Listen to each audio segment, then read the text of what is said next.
Google didn't just send out a email blast saying, hey, there's all this valuable performance information that you can gain through these custom scripts for PMAX. So we had to go find it, and I just don't think a lot of people know that it's out there.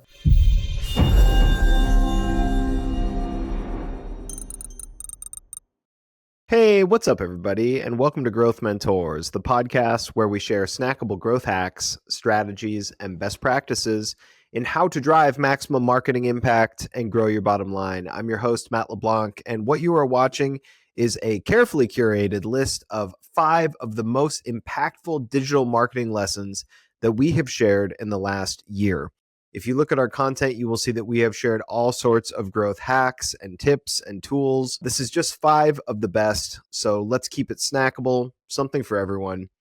And maybe it will just be one that sets you on fire to make a big change in Q1. Maybe it'll be all 5. We don't know, but these are high impact, actionable strategies for you to start the year with. So here is the list. Actionable steps to build a marketing strategy, how to set up an incrementality test, how to lay the foundation for scalable meta campaigns, how to reduce CPCs and make better bidding decisions in Google, and how to unlock valuable insights in Performance Max. So here to start us off is Caroline Mercurio, the agency group director, to share actionable steps on how to build a marketing strategy. Get the client's perspective, get their point of view. They started the company. And I mean, if you are the company, you can skip this part. But if you're an agency, get the client's buy-in. Find out who they think their competitors are, how they see their product. And sometimes the way that they see the product might diverge from what the data is showing us, but it's a starting place for us to have that conversation. Find out what their goals are. That's going to be central. That's so key. Don't assume we know what their goals are. You know, I've had some clients, we might assume, for example, that the goal is growth. You know, the client wants to sell more, but if they don't have a infrastructure to support more growth, that may not be the goal. The goal may be efficiency. And that might mean that if we're being really efficient, we need to pull back budgets, which no agency wants to hear probably, but like that might be the goal. So find out what their goals are. Identify their pain points. What are the pain points that you're currently experiencing as a company? So is it technological integration? Is it attribution, analytics? Is it velocity of testing? Is it not really knowing what your brand voice should be, what your key messages should be? Is it lack of differentiation in the market? Is your product is your unique value prop not very strong? And maybe we need to have a larger conversation around that. I asked a client once, you know, why should someone purchase your product instead of one of their competitors? It was a very saturated market. And that client actually told me, there's no reason. Like, is it more value based? Is it, you know, you have a wider selection? You know, really try to dig, and they were like, no. So, I mean, it's gonna be hard in a competitive market to get good performance if you don't have anything that makes you special. So, if you're a company, please address that. If you're an agency and you're seeing that with a client, it can be a little more difficult, but it's still worth trying to find an angle. So what are the pain points? Who are the competitors? And gather any data you can from them, from past performance, etc. So step 2 is research. And this is probably the most time-consuming step. So there's something I like called a SWOT analysis, SWOT, which is strengths, weaknesses, opportunities, and threats. It's kind of like a little table. A competitor analysis, a UX audit. I always like to go through the client's, UX, see how things are set up, how many touch points are there to check out, is it streamlined, do they have autofill, is the website, is the key value props above the fold, do they have the pixels installed on every page and every stage of checkout, those kinds of things. So UX audit. I love to use SEMrush. I'm a big fan of that tool for doing some like audience analysis, competitor audience analysis. Where are our competitors advertising? What are our audience demographics? Things like that. What percentage of our competitors' spend is going to which platforms? Which platforms are our key audiences most active on? SEMrush has all that data. Platform past performance. is also really important. Were there any big seasonal spikes at any point? Things like that. Just in general, how has the account been performing? So researching and getting to really become intimately familiar with the product and the customer and the competition. Yes, and there are always seasonal spikes. That is very overlooked. Time of week, holidays, time of year, all of that stuff I feel like gets overlooked a lot, but makes a really impactful difference.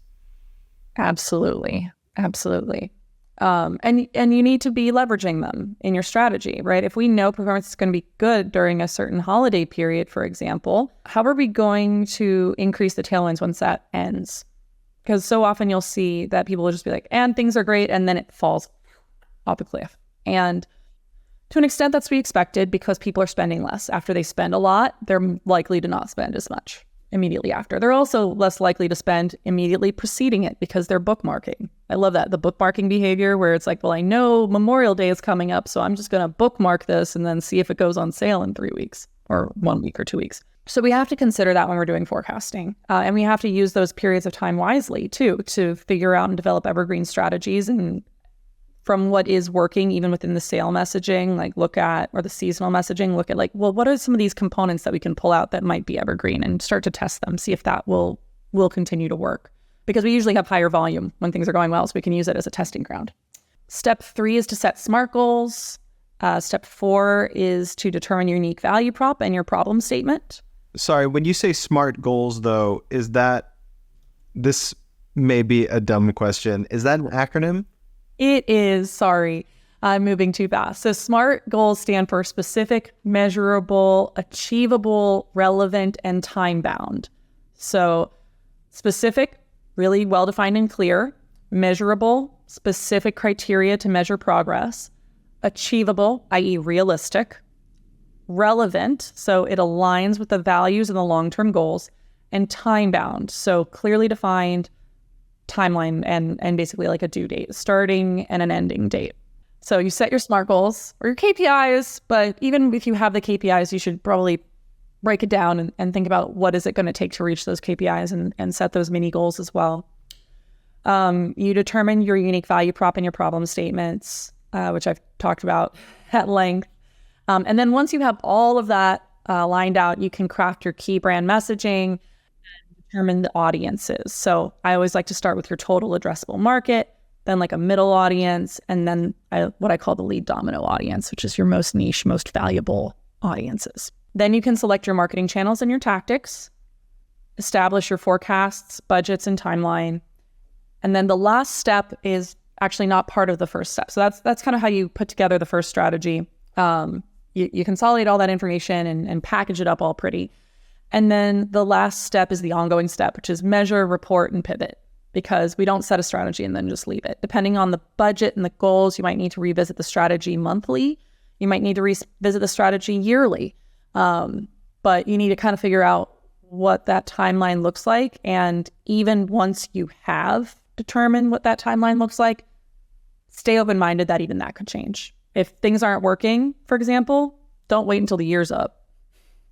Go back to the drawing board. A big thanks to Caroline. We have found that people have lots of questions surrounding marketing strategy. So if you're interested in hearing more from Caroline on marketing strategies, that clip was from episode 24, Digital Marketing Strategy, the How, the What, and the Why. Number 2 on our list, and this is a hugely common mistake that we see when we audit accounts, is are your campaigns even conducive to algorithmic scale on Meta? So here is the director of paid marketing at Jump, Dave Armstrong, sharing how to lay the foundation for scalable Meta campaigns. Enjoy. If you are starting your campaigns out from scratch or you've never run in your account before, you're going to run into a lot of building up issues, but ultimately what the output is going to be the same in terms of your overall account testing structure.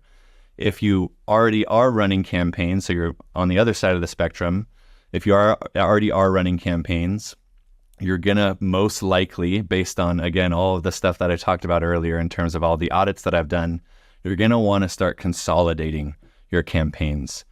So first and foremost, consolidate those campaigns down to the winningest most parts. So whatever campaigns you have running that are actually performing at your specific goals, I would turn everything else off and I would just run those from the start. And those ultimately can be your scaling campaigns, what we'll deem your ultimate scaling campaigns. And the reason for keeping those campaigns on is because they've been generating data signals. They've been generating enough history on the algorithm that the performance there is going to stay consistent. And we want to sustain that performance by introducing fresh, winning, high conviction creative and high conviction winning tests to those specific campaigns that are still running.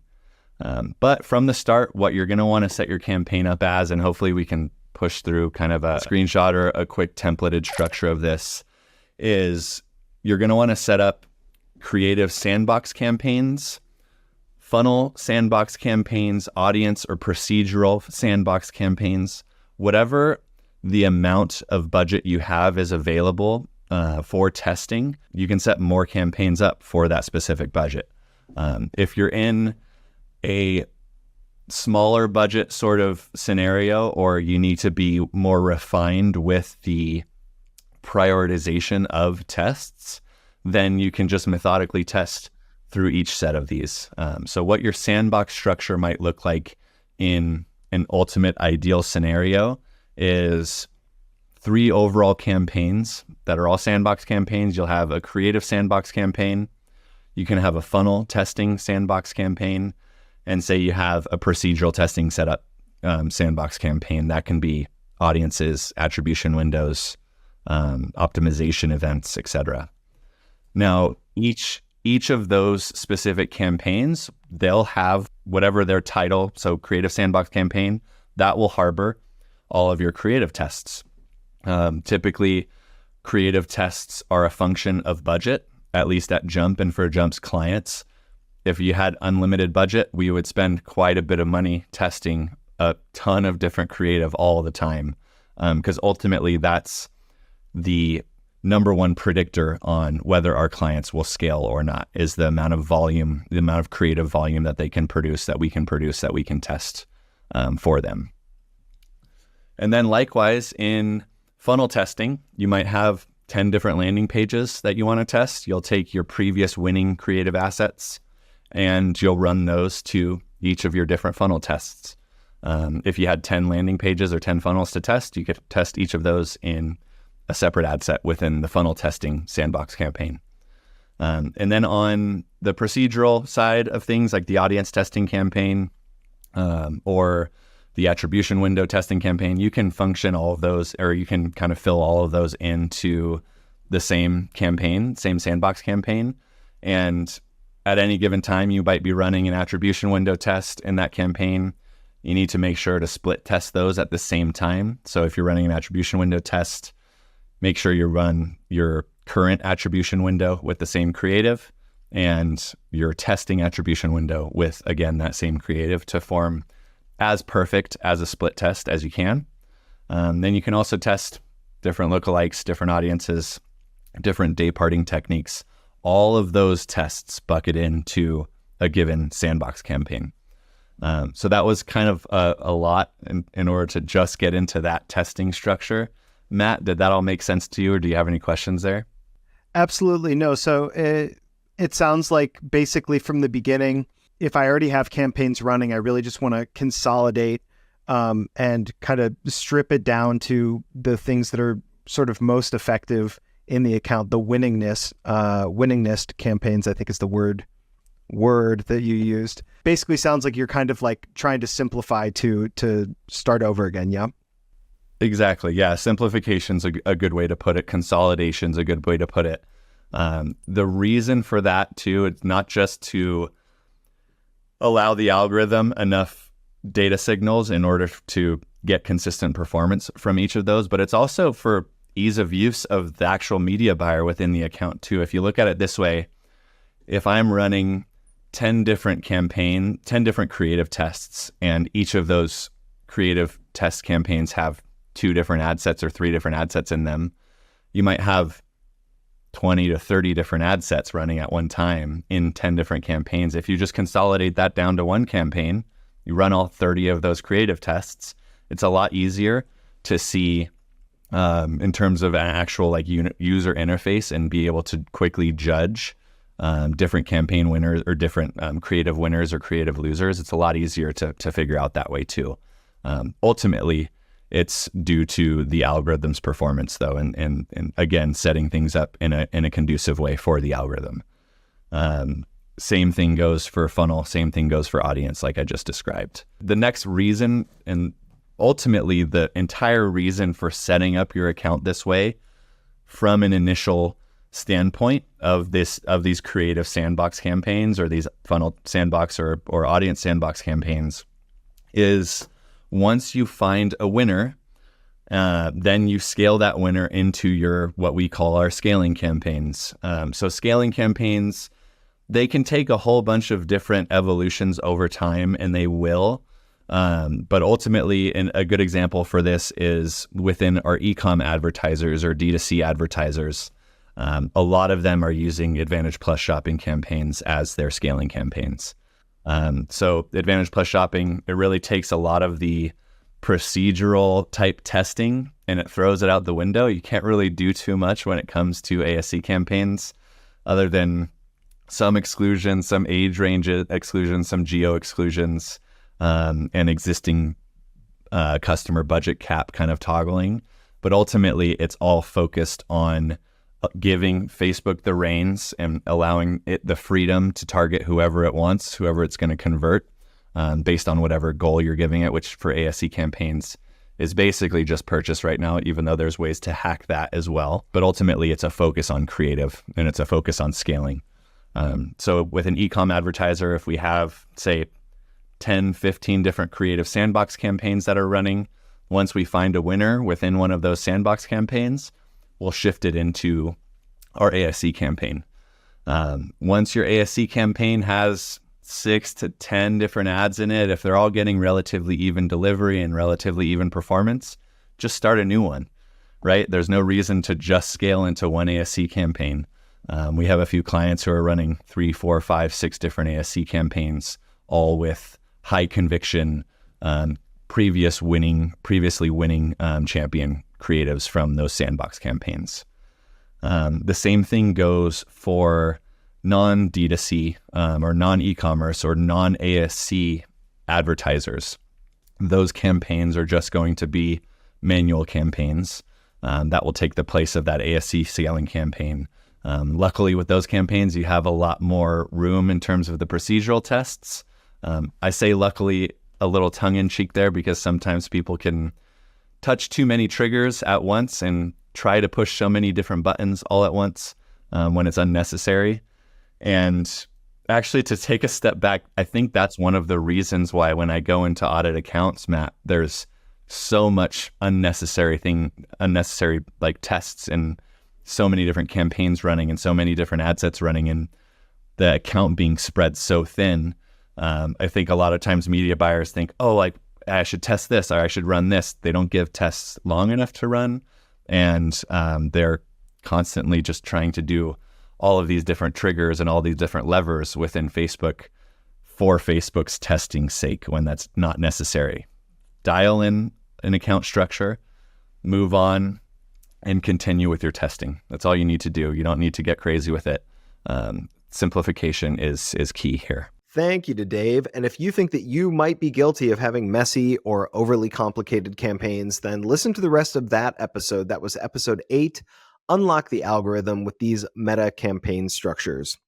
We're going to shift gears here a little bit to your digital marketing medicine. That's incrementality testing. You've heard a lot about it. You've been putting it off.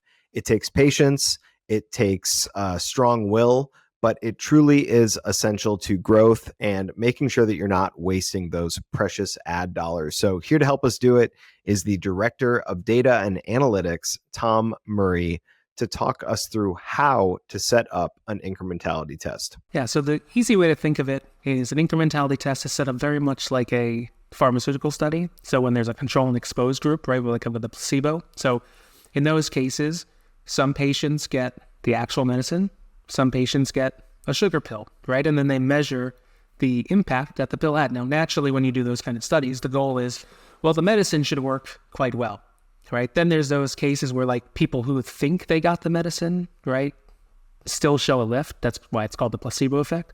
But because there might be a lift like that, you need to do a control and exposed experiment. So we do the same thing on the marketing side. Now, the easy way to do that yourself is to create your own control and expose groups. And the easiest way to do that is through geotesting. So if you want to think of the US for a second, there's 50 states, right? An easy thing to do is split the country in half. It's not as arbitrary as that. This is a very simplistic example. In a perfect world, you are literally going down to the DMA level. So like the different metro areas, right? So like the New York DMA, Pittsburgh, Philly, all that. And then you're actually using your own data with more statistical modeling on top to then try and pick out these regions, because the goal is you want these regions to be similar. So that's why you can't just split the country in half. You can't do like west side of the country and east side of the country. That's not good. You also can't pick north and south of the country, right? There's going to be different behaviors in how states interact with things, right? We have a political divide in the country, red and blue, so that's another thing. You have to take into account, like your products may skew one way or the other, right? So because of that, if you're doing it at a state level, what I try and do is try and pick 2 states that you know are similar, that may have similar population sizes, as well as somewhat similar demographics. So like California and New York, while they are on 2 different coasts, are fairly similar, right? They're fairly similar in terms of their blue political leaning. They're fairly similar in terms of they've got some rural areas, but they also have some big metro areas, right? So you try and find things that are similar to each other to put them into these buckets, because you don't want all of your biggest states in one bucket and all the small states in another, because you also need to make sure your control has enough weight in it to compare against, right? You need a sample in both. You can't just have like 1% of your data in the control and then the other 99% exposed, because you won't feel confident enough in the control. So you need a big sample, right? So because of that, you want to pick similar. So California, New York, maybe Florida, Texas, right? But then you might have to do something like, I don't know, Illinois versus North Carolina or something, like where you're starting to get smaller. Then you eventually have like Vermont versus New Hampshire, right? You're going to just keep going down the list. And that's like a very rudimentary way to do it. In a better world, you could still do it by state, but you pull your data by state, like all of your sales by state, and then try and break them out that way, right? Because even though California and New York might be your biggest states in the country, they may not be your 2 biggest states in terms of sales. So you can use your own data as well, right? But the whole point is you have to figure out what's my control going to be and what's my exposed going to be.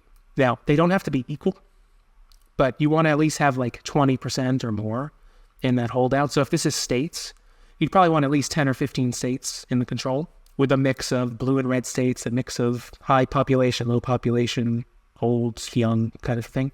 So at least 15. I aim for 20. So I would like 30 in my exposed and 20 in my control. Sometimes you do 35-15, something like that. But you wouldn't do like 45-5, right? So that's the first step, picking your regions. Because now what's going to happen is you're going to send ads to one of those regions, the exposed regions, and then you're going to send no ads to the control regions. Now, when you do that, we'll then be able to measure with your own internal data, not the ad platform data anymore, because the ad platforms are going to say you got no activity in the controls. But in your own back end of your site, you know how many purchases you got. You know where they're coming from, because you know that Matt ordered something from California. You know that Tom ordered something from New Jersey.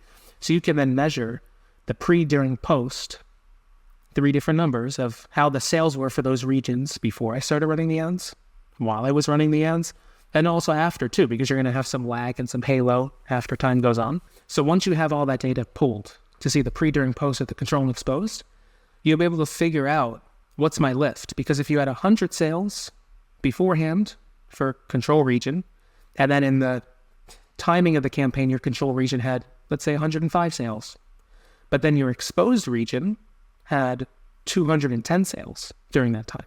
Well, look at the lift. It doubled, right? You had 105 purchases in the control. So that's almost like what would have happened in my regions had I have not run any ads.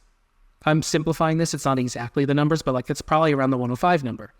Okay, but now my real number was 210. So the lift is that difference, right? So the goal is, can you have a lift?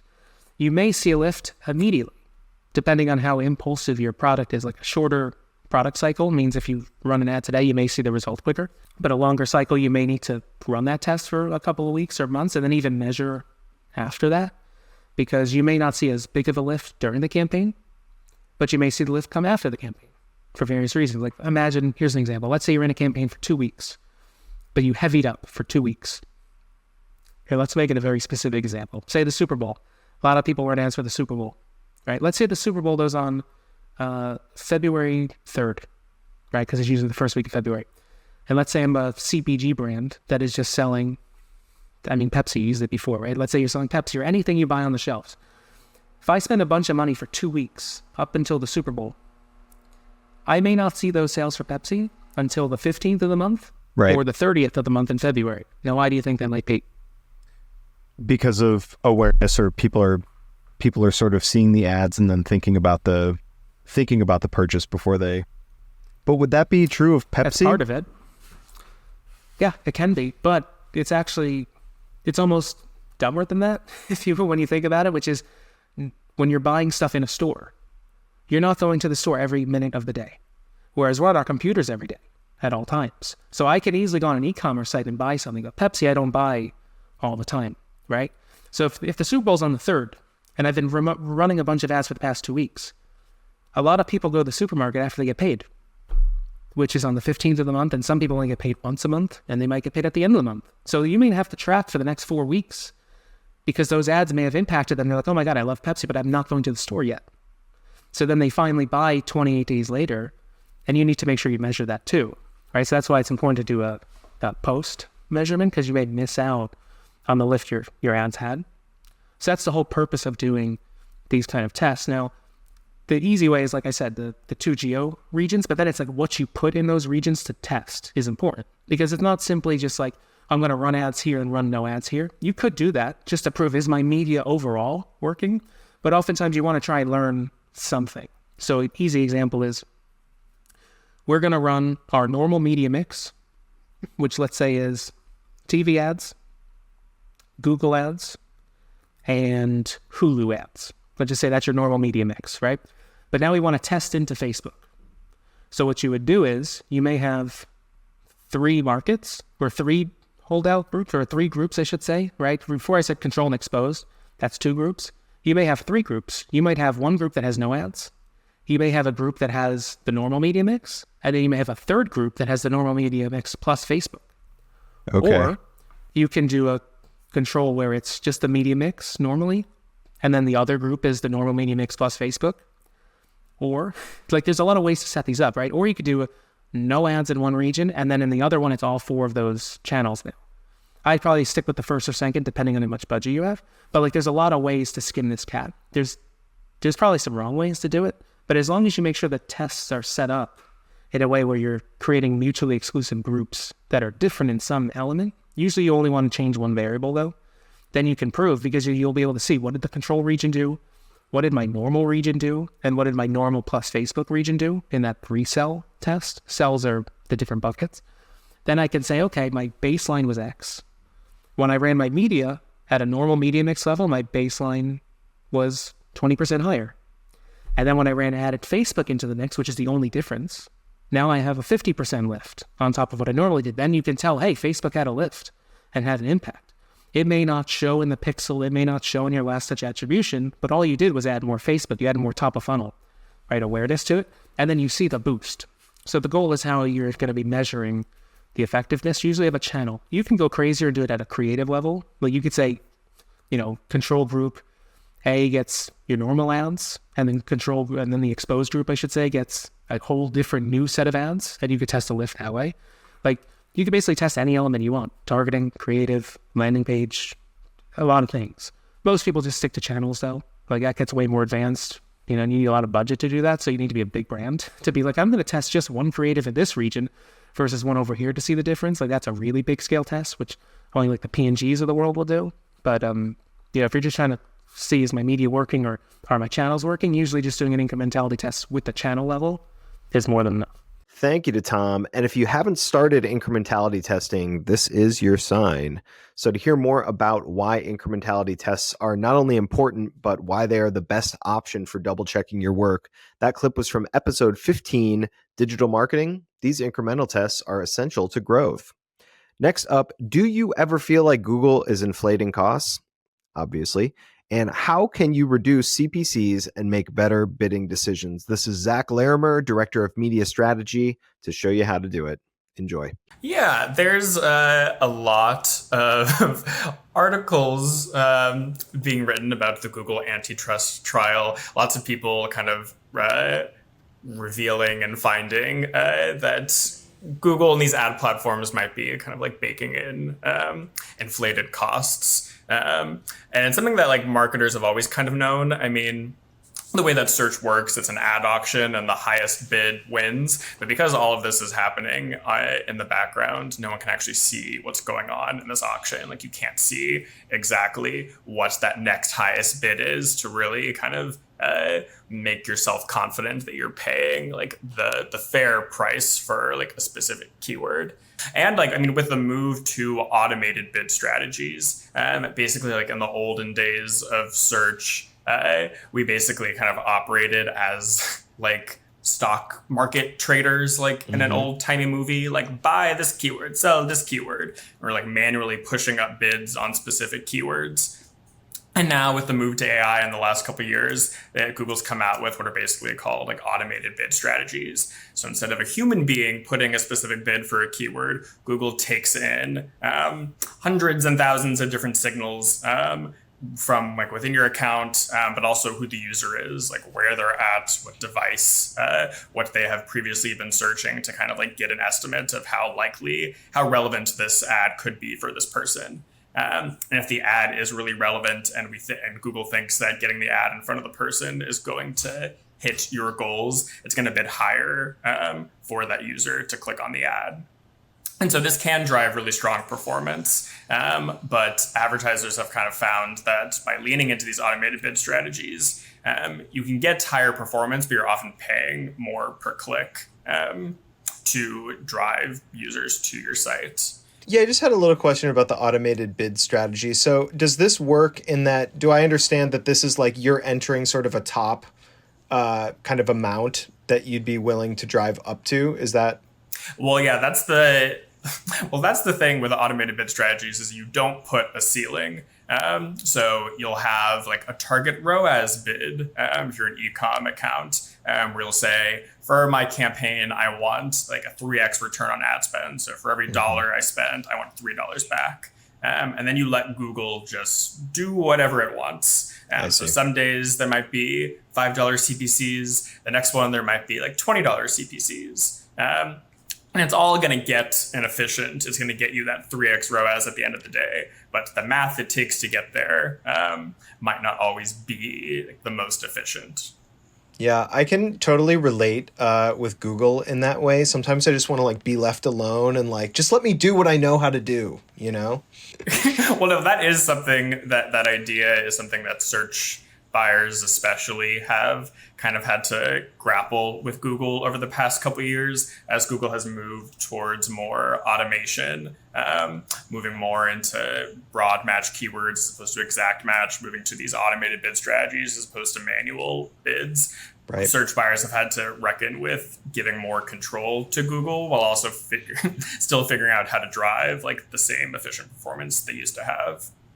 Right. So with those automated bid strategies, like an actual example from some of our accounts we've audited for new business coming in, we've seen these automated bid strategies where the average CPC for a campaign is efficient. It's coming in at like $5, $4, like it seems. Like everything's functioning correctly. But then when you actually go into the search term report and you can see, for the most part, every single search that actually triggered that campaign, you can see instances where for a specific search, Google has bid hundreds of dollars higher than that $5 average. And that $100 example might not actually have driven a conversion, might not have driven someone to the site who actually did anything. And it can be hard to see because it's kind of hidden within this search term report. Sure. And this is particularly with brand search terms, I think, correct?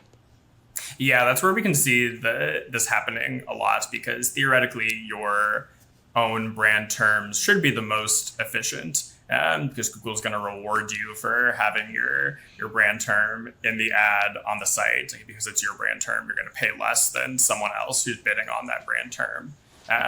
But when auditing these accounts who are using these automated bid strategies, we can see just really expensive CPCs. So I would encourage everyone on your brand search campaigns to look in the search term report and see if there's instances where you're paying just a crazy number per CPC. And a solution to prevent that from happening is what's called a portfolio bid strategy.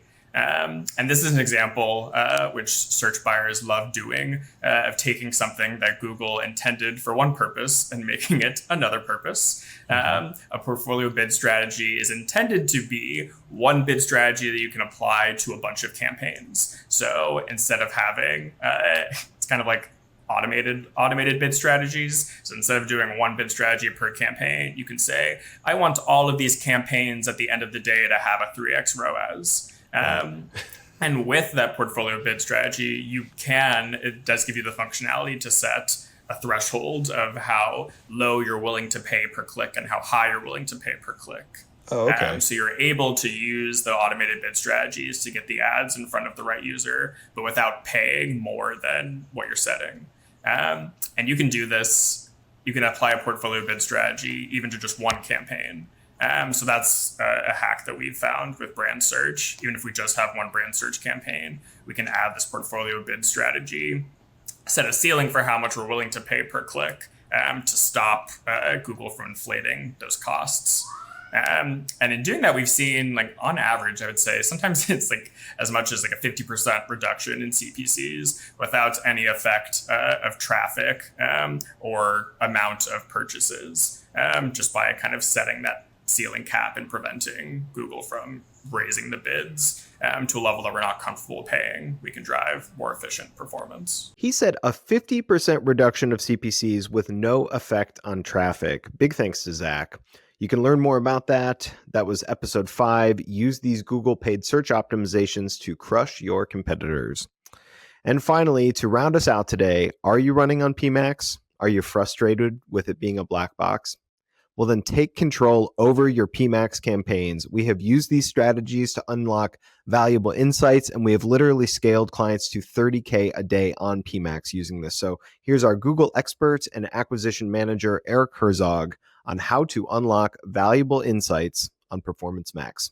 Enjoy. This is really, like you mentioned, how we've been able to unlock PMax, understand what it's doing, and ultimately help us scale PMax and make it a pretty vital channel for all of our clients across the Google ecosystem. So like we mentioned a couple times here, it is the pinnacle of automation. It is also that black box of insights. So within the Google Ad platform, you don't really get a ton of insight into what Performance Max is doing.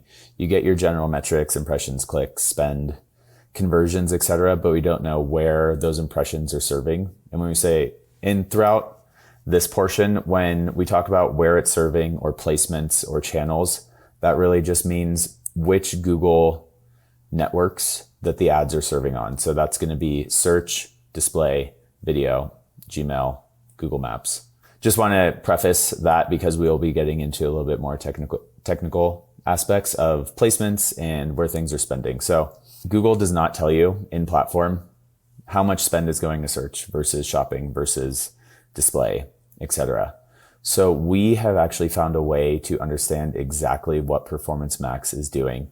So we can see how much spend is going to which placements, which creative assets are driving performance, which search terms are triggering ads, which products or asset groups are performing well. And this also helps us understand which areas need to be optimized and how we've been able to unlock performance through Performance Max. So how we do this is all through custom scripts that we have found that we implement into the platform that run daily. So these scripts are extremely insightful. They've been so valuable in not only helping us understand what PMax is doing for clients that are running Performance Max, but it's also been a way that we've been able to help sell clients that aren't running PMax on the opportunity and possibilities that Performance Max presents for them. So great. Why don't you tell us a little bit more about these scripts? What does a script look like? These scripts are custom JavaScript that get put into the scripts portion of tools and settings within the Google Ad platform. So it is all of this custom code that runs within the platform, and the output is presented into a Google Sheet. So when you're setting these up, one tip is to just make sure that the Google Sheet is available to edit by all. That way, the Google Ad platform can actually provide the output of that script in the sheet. So what we look at on these sheets, it gives you a fully comprehensive view of what Performance Max is doing. So from a high level, it tells you just overall account wise, it lists out all of your campaigns, shows how much spend is going to those different channels: search, shopping, display, YouTube. It also tells you the number of conversions from that channel and the conversion value, which if you're an e-commerce brand will be revenue. If it's lead generation, you might not have conversion value, or you've maybe assigned a value to specific conversion actions. So that's just at a high level. On the account tab, there will be sheets for specific campaigns, so you can see that same breakout for each individual campaign. It also provides the output in just a really fun and easy to read chart. So it gives you pie charts, bar graphs, line charts. It gives you tables that break out all of this. So it really just gives you all the tools to be able to analyze the performance data, slice and dice the performance data to pull actionable insights for clients, and then ultimately know how we want to optimize campaigns. So it doesn't just stop at the channel placements or what the campaigns are doing. It'll also give you the search terms performance. So that is something that's not available in the Google Ad platform. So it can only be pulled through these custom scripts and reports. And so it'll actually show you which search terms are triggering your ads across search. This has been huge for helping to grow non-brand search for clients that run PMax and non-brand search in tandem, because we're able to leverage that search term data from PMax. And we can see that a certain keyword is driving a lot of conversions. That's something that we haven't actually put into our non-brand campaigns. So we can use those search terms to influence what we're doing on non-brand search and just ultimately grow both of those channels simultaneously. I just wanted to prompt you a little bit, because I think that something you've told me about previously is that you're also able to see how much money is spending per placement. Yeah. So that all gets presented to you in these scripts. And just to sort of clarify, these aren't like to gain all of these insights. This isn't just one script that you're putting in. So what's the difference between one script versus another script? How are you choosing which script to kind of enter in? Yeah, so this one that I'm talking about is all coming from one script, actually. So we found this script that provides you all of these insights and an output. So it'll be a Google Sheet that has about, I think it's like 25 tabs in it that go through all of this, but then it also gives you creative asset performance, video asset performance.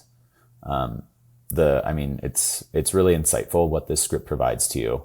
The other thing too, to answer your question, you can have as many scripts as you'd like running within the Google Ad platform. So we have other scripts running for PMax that give us additional insights around shopping and product performance, for example. This is obviously super valuable, having these scripts and getting all of these insights. Why is this not the way for everyone? Why is this, such a secret? Yeah, I think people just don't know that this actually exists. It's something that we've found and really adopted and made it a staple part of our PMax service offering, just because it provides us with so much insight and information. But we had to find it. We had to go out of our way to actually hunt for something like this. So it was never, Google didn't just send out a email blast saying, hey, there's all this valuable performance information that you can gain through these custom scripts for PMax. So we had to go find it. And I just don't think a lot of people know that it's out there. Why did Google not blast that out to everyone and let them know? Is there something that I'm missing here that they wouldn't want people to be using these scripts? I honestly don't have an answer for that. I've got my point of view that I think Google just continues to try to lean into their own AI and automated campaign types as much as possible.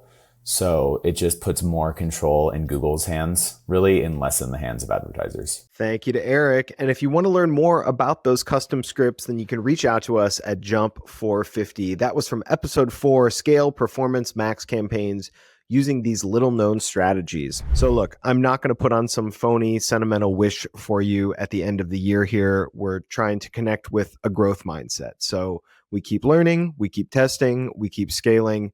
I hope you found something relevant on that list. And if you're looking for the industry's top performers to scale your digital marketing efforts, then you can reach out to us at Jump 450. That is www.jump450.com.